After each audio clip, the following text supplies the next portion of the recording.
So in this presentation now, as I mentioned earlier, is by Matt Birdwell, who's also known as Nerdwell.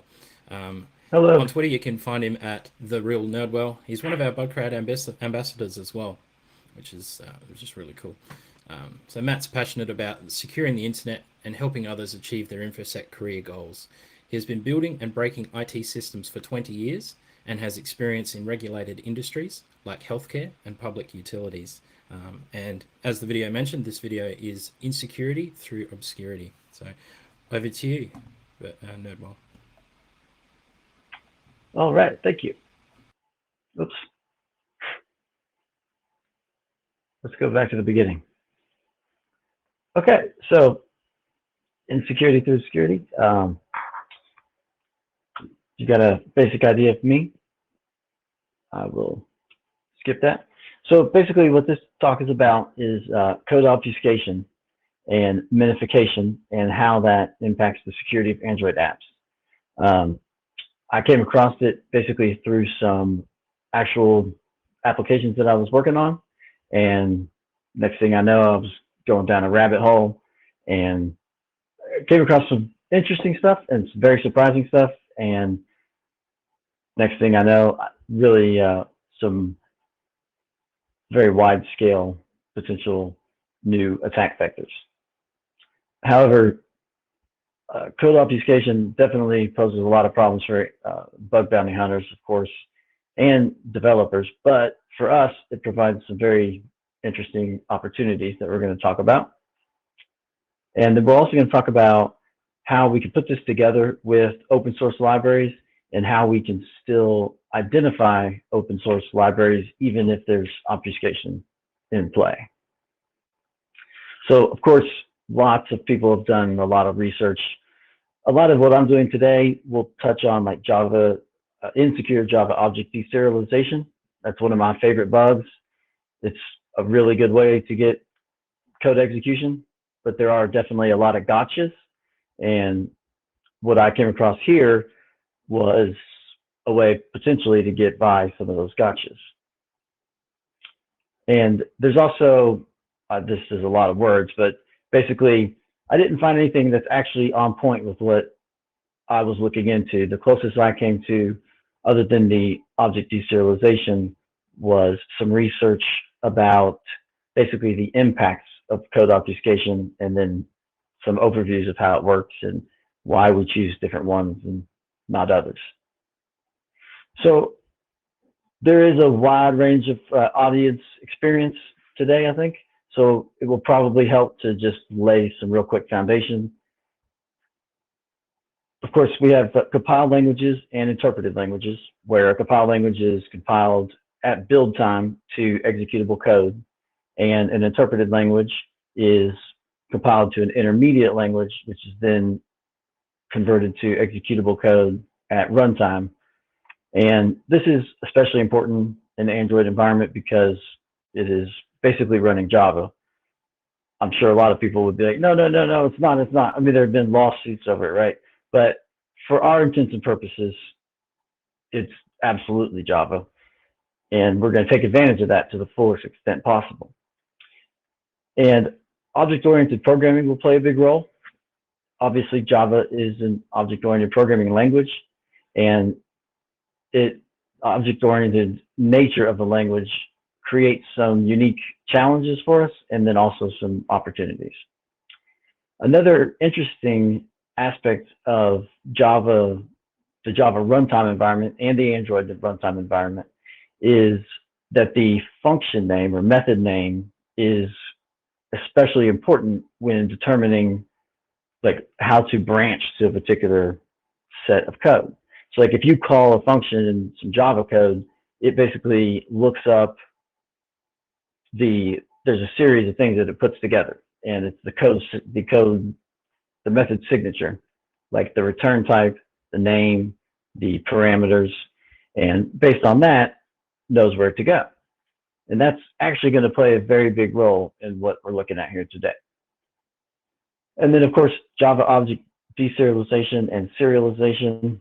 I touched on that a little bit, but just in case some people are not that familiar with it, basically, what Java allows developers to do is very easily take an in-memory object and then convert it to a byte stream that you can then send over the network or write to disk, do all sorts of stuff with it. And then once it arrives at the destination, you can deserialize it into a new in-memory object.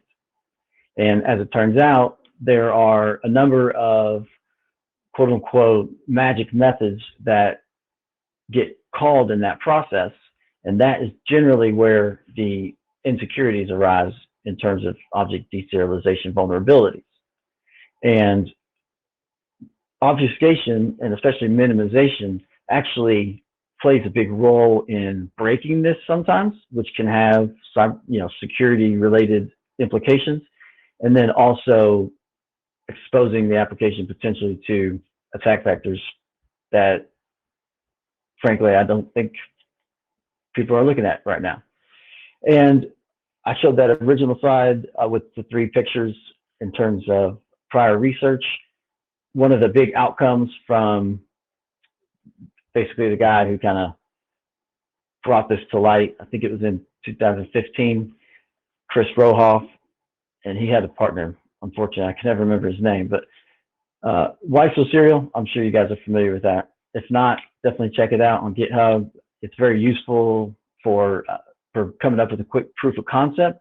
However, it relies on known gadgets and things like the Apache Commons library.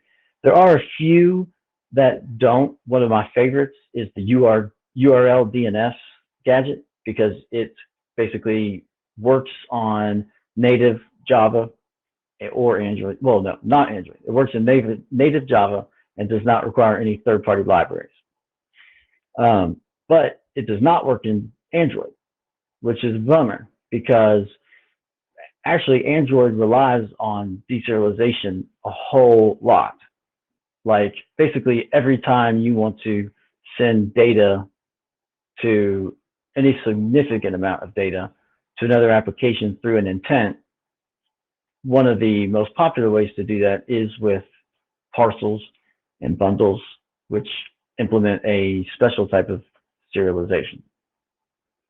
Okay, so what got me into this was I was hacking on an Android app, and basically super duper difficult to get through. But it was not something I had not seen before. Anyone who's done some web hacking has seen minimized JavaScript. And I don't know if you've ever tried to browse it, like pretty print it in the web tools or developer tools, and then actually operate it in the developer tools. But every time I do it, I mean, my laptop starts to take off and chokes on its memory. So, I mean, that just speaks to, even minimized, like it's huge and gobbling up all the RAM on a decent box. So there is an actual legitimate use case for this, and we see it in JavaScript. We also see it in Android, and the Google canonical reason for obfuscation is to reduce the APK file size, which it does do. Somewhere between, from my experience, 30 to 50%. So it's a substantial savings, which not only has benefits for the publisher, the author, and then of course like the app stores in terms of the customers or users downloading it and bandwidth and all that. But then also for us users, if it's half the size, that's all the more vulnerable apps we can load up on our phones. And then I thought I'd throw this in there. Malware is one of the other places that we see obfuscation the most, and there, obviously, it's not used for such legitimate means, and it's also not used to make it smaller. Generally, you'd see it like encrypted, and it's actually very interesting, the work that malware reverse engineers have to do, but we're not quite going to get to that today. Okay, so how does Android do obfuscation? So in the past, it used ProGuard, which is a third-party tool, and now it uses R8. It actually operates in much the same way. And even today, if you want to refine the way that it behaves, you use ProGuard rules. And basically, the way that it works is it has a default dictionary, which is the English alphabet A through Z, starting at the top, working on the way down, and renames all classes and members being variables and functions or methods. And once it gets to Z, then it goes to AA through ZZ, then ZAAA through ZZZ. And I've watched a lot of education material and YouTube channels and read a lot of books. And one thing that is pretty consistent across the board is people say, don't even bother trying to understand that. I mean, and they have a point. We'll get to that. But so I had mentioned earlier that Google says that the reason for obfuscation in Android apps is to minimize the file size. The developer forums and even some of the books actually refer to it as a means of securing the app. Basically thinking they can make it more difficult for hackers to reverse engineer, then all the more difficult to compromise their machine. Of course, we know not only does security through obscurity not work, what I'm going to show you today is it actually makes the application vulnerable in a place where it was not before, which I think is kind of neat.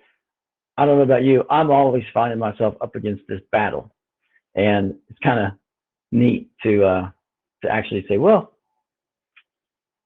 not only is it not good, it's bad. Okay, and I put these exclamation points here. They basically come straight from the Android documentation, which says, don't use the ProGuard rules to tell it to not change the name of your application entry points, which is important because if you renamed certain key functions or classes to AAAA, how would anyone know how to call it? Okay. So we talked about this a little bit. If you've ever reversed an application, an Android app that's been obfuscated, then you'll recognize this tree on the left. I just took this from some random application, making sure it didn't have anything. I did check before, but yeah. So that's what it looks like. And of course, trying to make sense of that, and especially trying to walk a hierarchical object-oriented structure it's mind-numbing. I mean, very, very difficult. And it actually, even a lot of the application, automation tools that we have don't handle it very well, especially the ones that work on things like Java object deserialization. They rely on those magic methods names, and if that magic method has been either removed from the app or renamed, then it doesn't know what to do. So in addition to renaming, there is another element of what it does, and I've actually found it to be incredibly annoying when I'm trying to develop a PLC, for example, is if you have a member or even a class or a method that does not get used, or the Android Studio doesn't think it gets used, it just removes it and it's not in the release build. So imagine for a second that you have a DevOps pipeline that you are pushing changes through multiple times a day, and you're using instrumentation to automate a lot of your testing, and stack traces comprised of a bunch of nested A.Z.1. Or all that garbage is not going to be very helpful for troubleshooting problems. So generally, that's going to be done on like a debug build, which does not have minimization. And then right before it hits the door, we do a release build and some final testing and then push it out. I'd be interested to see where companies are doing their application security checks, if they're doing in that pipeline. Is it before the release build or after? Because what I found here is basically obfuscation and minimization, and the removal element of that as well is fundamentally changing the structure of the code. And so if you've performed all of your testing and application security tests against a debug build and then obfuscated it or minimized it without doing further testing, that's no longer the same product by a long shot. And Google acknowledges that this is not a knock on the technology. It, like I said, it has a legitimate purpose, and they have addressed these issues. There's a lot of other things I'm not really going to go into because they don't apply to bug bounty hunters, but they do provide tools to help developers understand like a stack dump from a release build that they get through the App Store, for example. But basically, I mean, it's generally understood that it makes it difficult, if not impossible, to understand the code and stack dumps and that kind of stuff. However, for us, that's a double-edged sword. I touched on a few of them right there, but some other ones are, and I'm speaking to these from observations I've made in live apps. I have basically a large number. I don't think this is a surprise to anyone. A huge number, most perhaps, Android apps have a lot of vanilla third-party Java dependencies and all the stuff that comes along with that, like my personal favorite bug, deserialization vulnerabilities. And so once you have, now let me back up. Developers do have the benefits of like Gradle and some other things to help them automatically update those packages. So I think that helps a lot. But somehow, I don't know how this is happening, but somehow there are in these obfuscated release builds a lot of old dependencies that are known vulnerable, and we're going to look at how we can find that in a minute. Another very interesting thing that I found was that sometimes developers will fail to remove the QA instrumentation tools that help them automate, like Mockito and JUnit, and those actually rely on some other things under the hood, like ByteBuddy, Hamcrest, which if you go look at those, it is amazing. I didn't even know that they had come this far, but basically they let you create your own classes on the fly in the class path, and some of them actually will do that upon deserialization. So like, if you know much about deserialization vulnerabilities, one of the biggest challenges is having a vulnerable class in the class path. Well, if it has these instrumentation libraries, you can create an object to be deserialized, and when that object is deserialized, it creates a vulnerable class in the class path at your, based upon how you choose it to be. Can't beat that. And then I touched a little bit on, it does hinder automated tools a lot, and especially the removal aspect, like read objects is a good example. So when you have a serializable Java object and you basically hand it off to be deserialized to the underlying API, it calls this magic method, read object, and also like read resolve and read write, something like that. But that call is nowhere in the code. And so as far as Android Studio is concerned, that's never used. And it will very gladly build your package without that method. And I've seen that help and hurt. So sometimes there will actually be some like business logic or access control logic in the read resolve method. And a lot of people think about the read object method and they'll include that in their ProGuard rules and exclude it. But if you don't do the same thing with read resolve, in some cases it will actually lead to basically an access control bypass.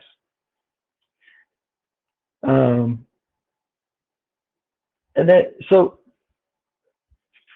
I see this as an opportunity. Obviously, you got to get pretty deep in the weeds on this, and every single application is different. So there's no doubt. I mean, it's difficult. It's hard to automate, and there's a lot of risk that you are going to basically come out the other end empty-handed. However, definitely is less competition, which generally means fewer dupes, and the nature of these bugs that you will find when you do find them is pretty severe. So, you know, maybe a quality over quantity thing to juggle there. And then again, I put this as an opportunity because the don't change name of app entry points, because a lot of times developers are just either going with the defaults or it breaks their app. Like if you Google ProGuard broke serialization, it's all over the place. And they're like, oh yeah, just, you know, copy paste this one thing off of Stack Overflow and it works, you know, and it works, but who knows what else it's doing in your particular app. And then one last thing I'll add on this is every time you rebuild the app, it changes the obfuscated result. And so there are several opportunities for the bug bounty hunter as a result. The first is obviously new bugs, but then the second is like entirely new code paths that the developer did not intend and in fact could not have anticipated because they did not exist at the time they did their testing. They did not exist until after it was released or obfuscated in a release build. So, I mean, that's pretty neat. Okay. So a couple novel attacks. I say that because I could not find any other instances of it. So if anyone is doing it, I apologize for that. But basically, we're going to treat the Android app as a Java app. And in fact, what I generally do is run dex to jar and actually convert it to an actual Java app. And what that lets you do is, so if there's let's say there's a vulnerable object class with the deserialization bug, it actually lets you just run Java to see it at the command line, -jar with what was an APK but is now a jar, and you can instantiate that class and create your own instance, and it makes it a little bit easier to attack. It also helps you, so if you can, so like I actually do most of my Android testing on a non-rooted phone, which obviously makes it difficult. It's probably silly of me, but it's just, there's several reasons why I do that. Anyway, what helps is being able to take that APK, convert it to a jar, and then if I want to exercise a particular code block, I can do that, and I can do it in a environment where I have debug capabilities, and I don't need root. So I'll touch on this again. The method name is central to resolution and invocation of function calls in Java. And so what happens is, if well, I'm going to show you a better picture here, but I'll explain it now. If you have two classes and they have the same parent, and one of them, let's say it's a person class, and you have man and woman, and woman has a function that man does not have, and man has a function that woman does not have. and then you obfuscate those classes, it's just going alphanumerically.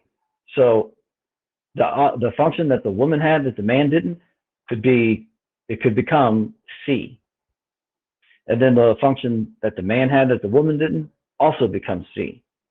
And you get in this situation where if you can get the application to deserialize the wrong class, and that vulnerable read object implementation calls C, you've just expanded the potential range of gadgets substantially. And I'll explain that a little bit more in a second. Okay, so thinking of this in terms of a tale of four classes. What we have on the left is a friendly class, to the right is a vulnerable class. So not necessarily evil, just a third-party library that no one realized is vulnerable. On the left, unobfuscated, basically we have, I'm going to go down to the read object method here. We're going to read an object off of that string and then call a function upon that object. This is a very simplified use case. I mean, anybody who's written Java is going to know that that code will not compile, but it's for illustrative purposes. When it's obfuscated, that class will become AA, and string becomes A, you know, going down the line there. What you end up with is at the bottom, y.b. And that is very generic. And stepping over to the vulnerable class, we have a similar structure. It doesn't have to have the same names. And in fact, that's where the novelty of this comes from. So in this instance, also in the read object, we instantiate it and we call upon a function upon the instantiated object. But that one has a different name. It's run command, and it runs, you know, the shell. Well, when we obfuscate that, we get BB and so on. Moral of the story being the very last line. In both cases, you end up with y.b. And so if you are attacking an application and looking for vulnerable Java object deserialization, a key element to that is a class in the class path that you can deserialize and that has a function with the same method signature as that which is called in the vulnerable read object method. And that's a mouthful, but what this does is instead of having to call my full name upper, which is very unlikely to exist in any other class, now all you have to have is a class with the function B, which is basically every class. And now the key there, though, is being able to get it to deserialize it. But look into deserialization, and we're not actually worried about it completing the deserialization process. So kind of neat. And so I've illustrated it here a little bit. Basically, if I was to take the unobfuscated vulnerable class from the first picture over here and pass it into this read object method, I would get, amongst other things, no such method error. If I take this BB object serialized and hand it to this read object method, I get profit.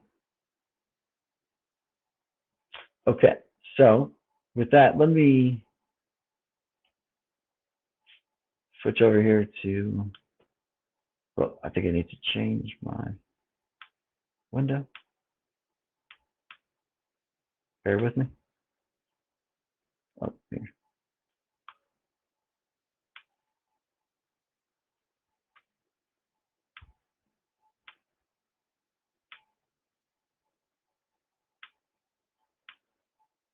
Okay.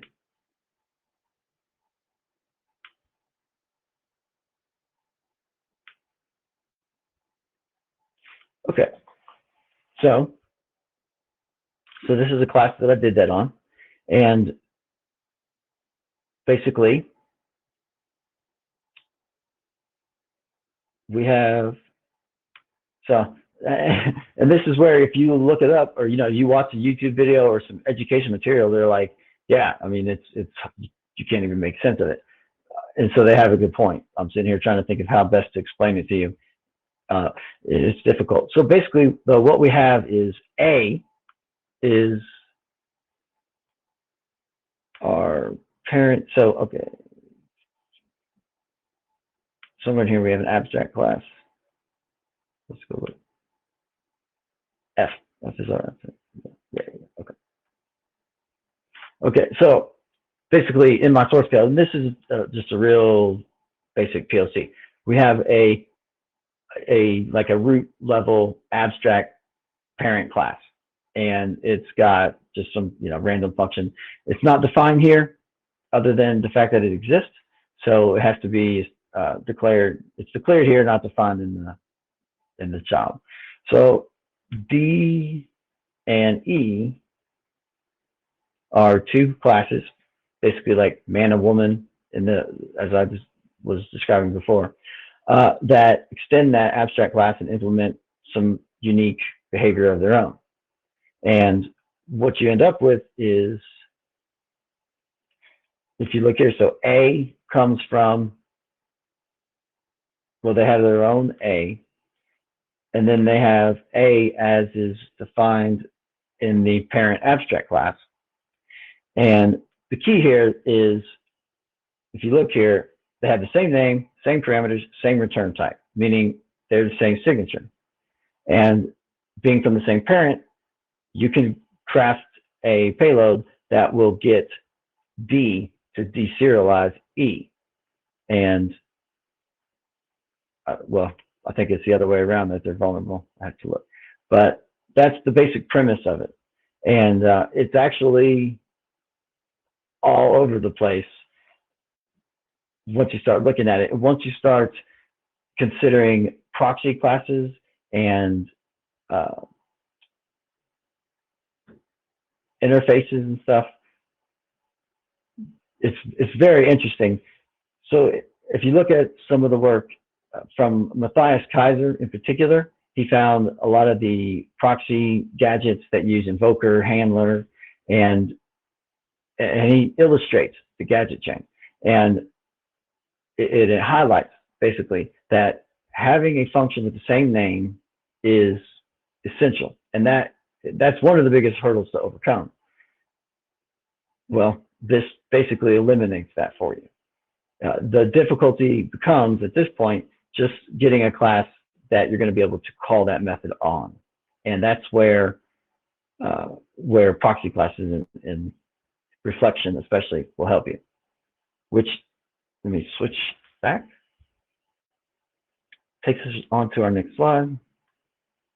We'll go back one.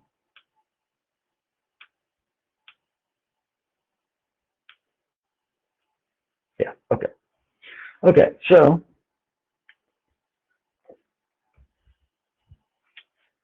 so the way I came upon this actually was, I was working on an app, and I don't remember exactly what I saw, but I just saw like a function name or something that was odd. A lot of times you'll see a lot of the code is obfuscated, but not all of it. And that goes back to those ProGuard rules. And so some class was not, and there's a third-party library, and it was one of these QA instrumentation classes or tools. And it was something like, create class. And I was like, wait a minute, you've got a class that creates classes in your class path? I want that. And sure enough, that's exactly what it was. And so I had a lot of fun with this, but it also became pretty challenging. So I knew that I had Mockito in the class path, and I knew that I could create a mock, as they call it, a serializable mock that will create a class in the class path of my choosing upon deserialization, which is like the holy grail of deserialization. Uh, However, it was really goofy. Some of the classes were obfuscated and some weren't. And so getting that to work was very, very challenging. And what I came down to was looking for static values in the source that did not get changed by obfuscation. And actually, I failed to put, I wanted to put another slide. There has been some research on this, and they basically suggested basically a similar approach. And it's if you have a serializable class, the UID here will be a very clear telltale sign, because that's theoretically should be a unique number to that class. And you can go to GitHub, put that in there, and find out what library is in that application. So it's a really good way, like if you just open up JADX GUI and do a search across the entire app for serial version UID, anything that's not 0 or 42L, and there's a big long number like this, that's basically a fingerprint, and you can run from there. But even then, even say with Mockito, not every single class in that library is serializable. Not all of them are going to have that value. In fact, not all of them are going to have a string, which is another useful tool for fingerprinting them. So if you have a class that a third-party library, it's been obfuscated, and it writes an error message to the log or file or something like that, well, that can also be fingerprinted. If it's in quotes, odds are it's not going to be touched by ProGuard or R8, and then you can use that. Where it became very challenging is when you have a class kind of like that abstract class that, well, not kind of like, it's exactly like a parent abstract class or an interface that doesn't do a lot and by design. Well, you still likely will need to know the entire hierarchical structure to be able to successfully exploit. And so those are the challenging ones. And it was very fun. The approach I took was basically established all the ones that I can using the static fingerprint capabilities, and then literally go through the remaining classes by hand and say, okay, so like this one imports these libraries, and then it's got these variables of this type, and then they're all gobbledygook names, but I know the type, and I know how many functions they have. I know what they return. So that helped a lot. And actually, I was basically able to fully, I'm not sure what the right word is, but basically document the entire class structure that I needed to be able to provide that serializable mock to have it deserialized. And then that's when I found out it had renamed the read resolve method, which was key to instantiating that class, and the whole exploit didn't work, and I had to go a different way. But that was just that one app, and there are definitely others where that is not the case. And going back to, the copy paste from Stack Overflow, the one I've seen the most often basically has like read object, read resolve, write object, write resolve. So if they fail to remove instrumentation libraries, huge gaping hole, and basically, unprecedented opportunity for RCE. However, it is difficult and time consuming, but the payoff is pretty big as well. Thank you very much. That was certainly was a real deep dive into object deserialization in Android. The one thing that stood out to me that I wanted to ask was, do Kotlin apps, are they vulnerable to similar deserialization? It's been a while since I've authored any Android applications, but I'm certainly interested to find out if Kotlin's vulnerable to the same sort of issues. Yeah, actually, that's something I want. That's not my next, but it's on the list. I basically have zero experience with it. But what I did find as I was going through there is the way that it's implemented is using basically these new, it uses lambdas a whole lot. Okay. And so that's perfect when you have something that is using dynamic typing on the fly. Yeah. Super cool. Yeah.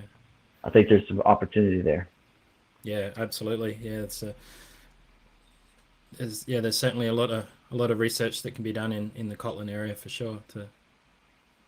Yeah. So you mentioned there was a static ID there in one of your last slides there. Is there a good reference for those static values that are available online? Is there maybe someone keeping track of them on GitHub for bounty hunters or?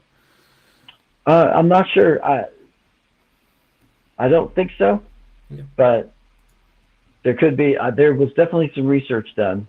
I wouldn't be surprised if those people had done it.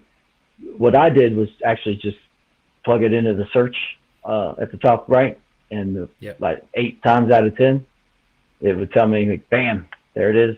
Nice. And actually, what's cool is a lot of times it would increment. It would change in versions. So not only can it tell you the class, but in some instances, it will actually tell you the version and help you fingerprint if it's vulnerable.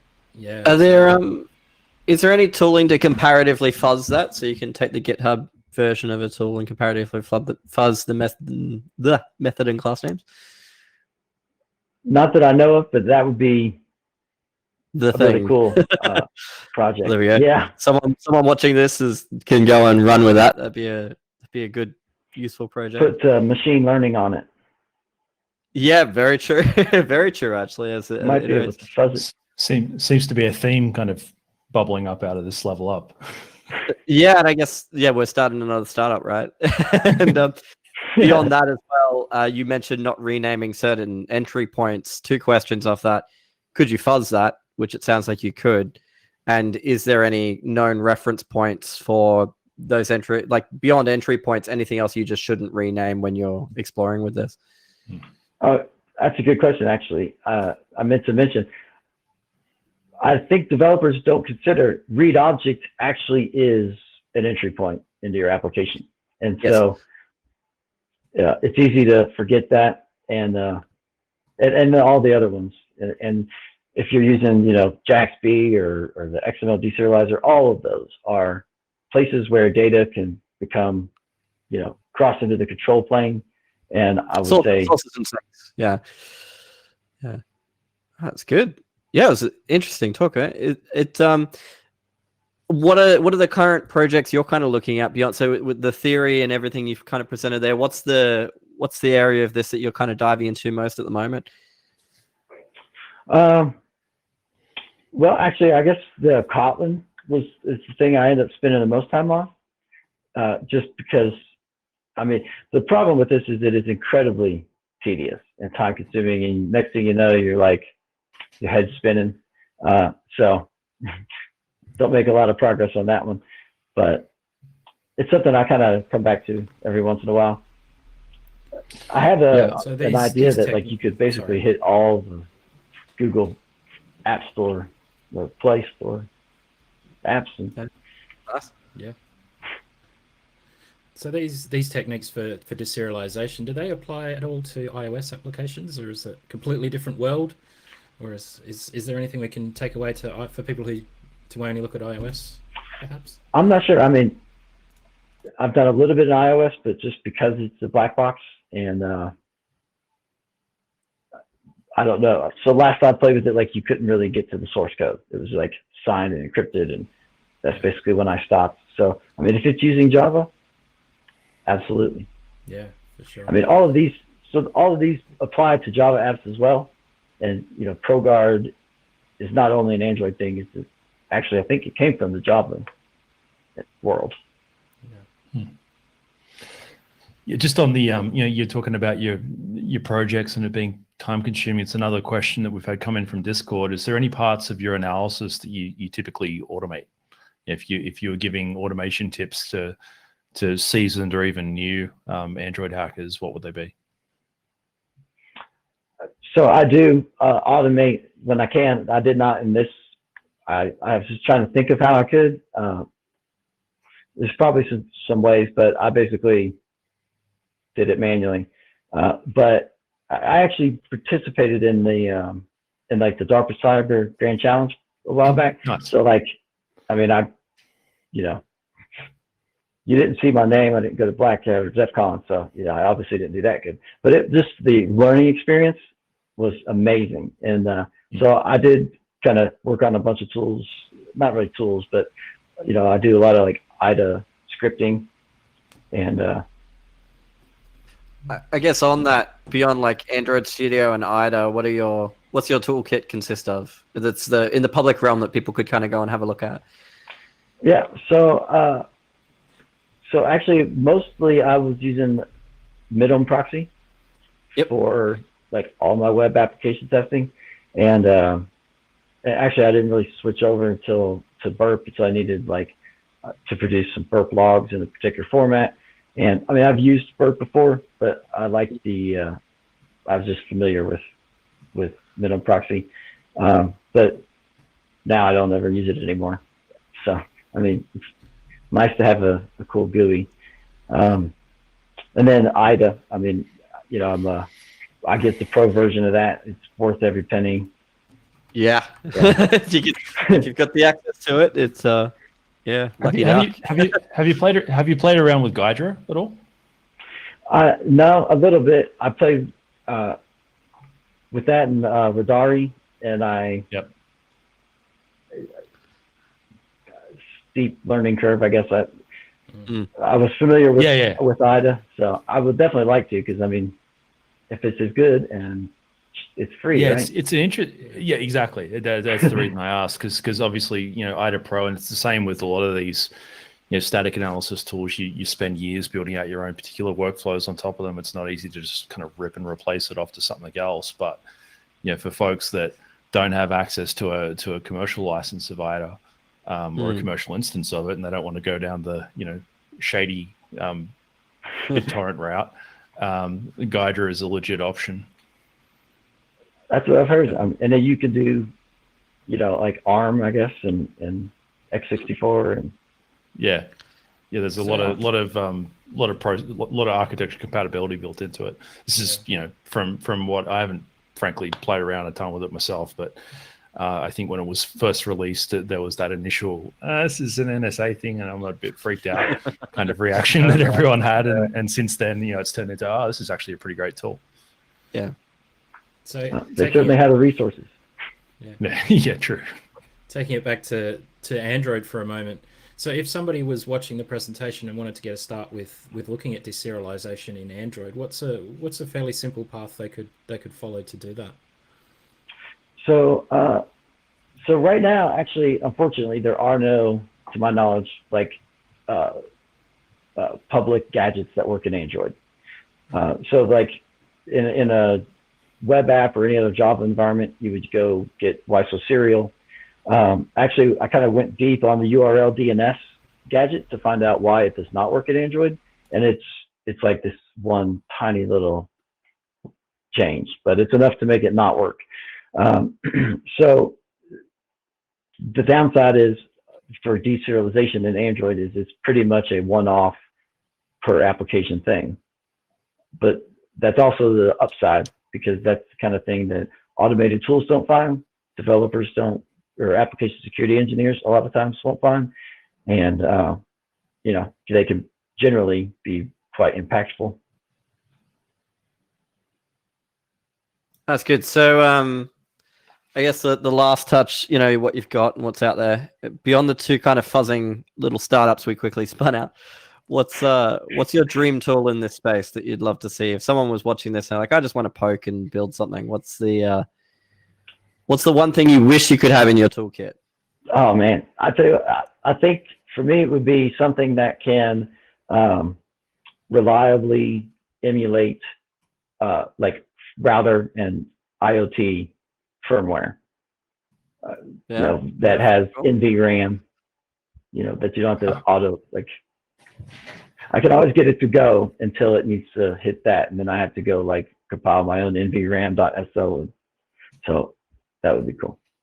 That's interesting. Are you aware of anyone who's, so you're talking about like virtualization, kind of bare metal level virtualization of Android? Is that accurate? But yeah, actually with Android and also like any IoT stuff, router, light bulbs. Yeah, right. Got it.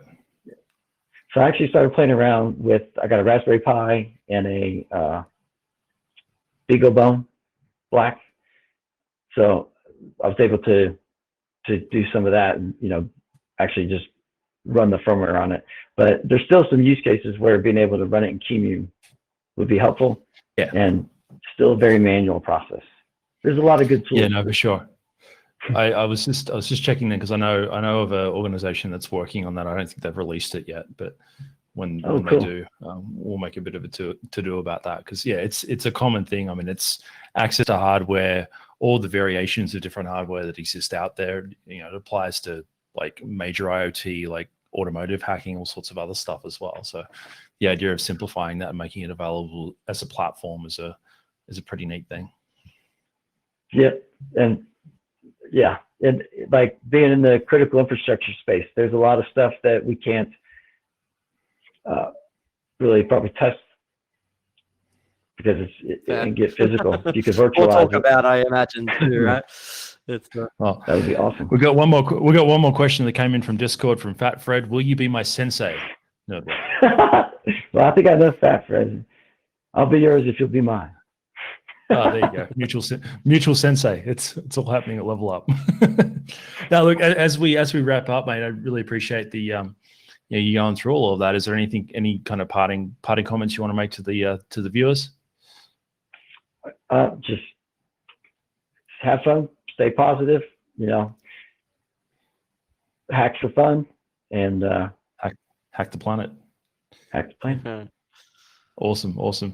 All right. Well, thank you so much. And yeah, if you want to, if you're able to jump across into the Discord as well, reminded everyone who's viewing that we are on Discord. So discord.levelup.sh if you haven't signed up already, or if you are, we can carry on the Q&A and go a little bit deeper into that stuff as well. There is the QR code. Thank you very much, Amp, for spotting us in the control room there. And yeah, thanks again.